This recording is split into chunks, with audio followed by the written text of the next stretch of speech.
What is going on, guys? GregglesTV. We're going to talk about the final rumors and leaks for the Galaxy S9. We're going to talk about the specs. We're going to talk about the price. We're going to talk about the release date, the pre-order date, the launch date, and also some photos that have been leaked out for the Galaxy S9 and S9 Plus. Let's first talk about the launch date, release date, and pre-order date for the Galaxy S9 and S9 Plus. The launch date should be February 26th, which is on Mobile World Congress, and then you're looking at pre-order dates of March 1st, and then the actual release date of March 16th. They should be able to take this one pretty good because it's coming from Evan Blass, who has a really good proven track record for leaks in the community, and this should be no different. Now let's talk about the specs for the S9 and S9 Plus. The specs on both these phones should be different ever so slightly, but to the point where you'll probably want the S9 Plus based off some of these specs. Let's take a look. So on the Galaxy S9, you're looking at getting a 5.8-inch Quad HD Super AMOLED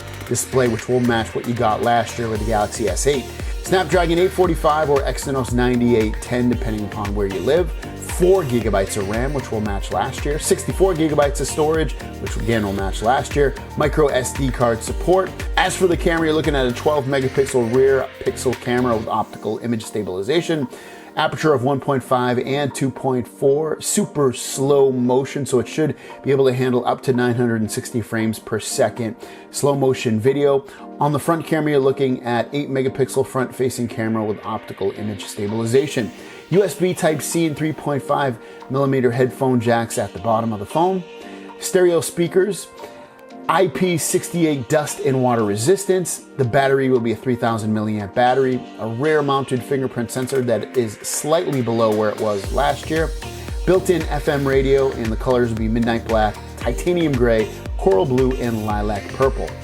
For the S9 Plus, you're looking at a 6.2-inch Quad HD Super AMOLED display, Snapdragon 845 or Exynos 9810, again depending upon where you live.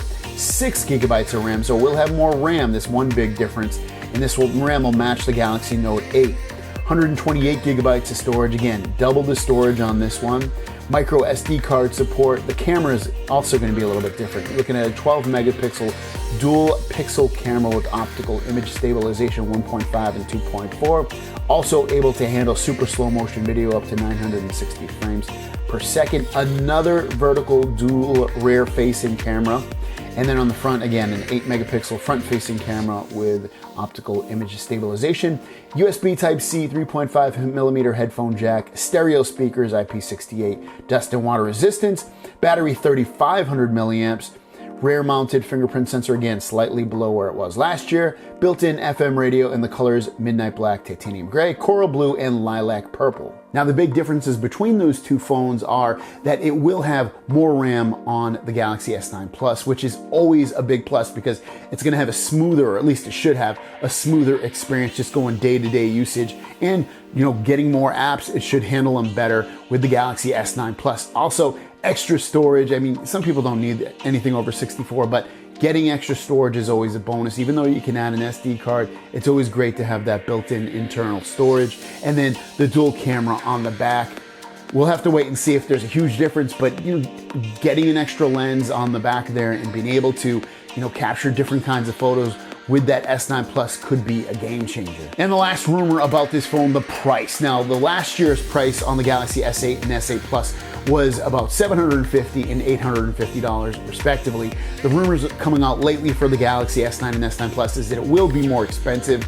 My guess is it'll be slightly more expensive. I'm thinking it's gonna be $799 or $800 for that Galaxy S8, so about $50 more than it was last year. And then with the S9 Plus, I'm thinking it's going to be $900 on that. Again, another $50 price increase versus last year's phone. I mean, you might see some different prices when you buy it from AT&T. Maybe they'll be $25 cheaper than what retail price is, but I think ultimately it'll be somewhere, both phones, between $800 and $900. I don't think it'll be as expensive as it was with the Galaxy Note 8. I don't think you'll be at that $1,000 price tag like you are with the iPhone 10. But, we'll have to wait and see where they actually price these things. The actual, retail price of what it will be hasn't really been leaked out too much, just that it would be slightly more than it was last year. And then the last bit of specs would be that the Galaxy S9 and S9 Plus would launch with Android Oreo and Galaxy Experience 9.0, which overall should lead to a more enjoyable, fluid experience. Even though it was pretty fluid on the Galaxy Note 8, I expect the Galaxy S9 Plus to really be super fluid and finally get Samsung to where they really need to be to compete with, like the fluidity of a Pixel or Pixel 2 XL. Guys, thanks for watching. Don't forget to subscribe. New videos every single day. I'll throw it out to you guys. What do you think about this S9 and S9 Plus? Where can it improve? Where is it really the best it can be? Thanks for watching. See you down the road. Peace.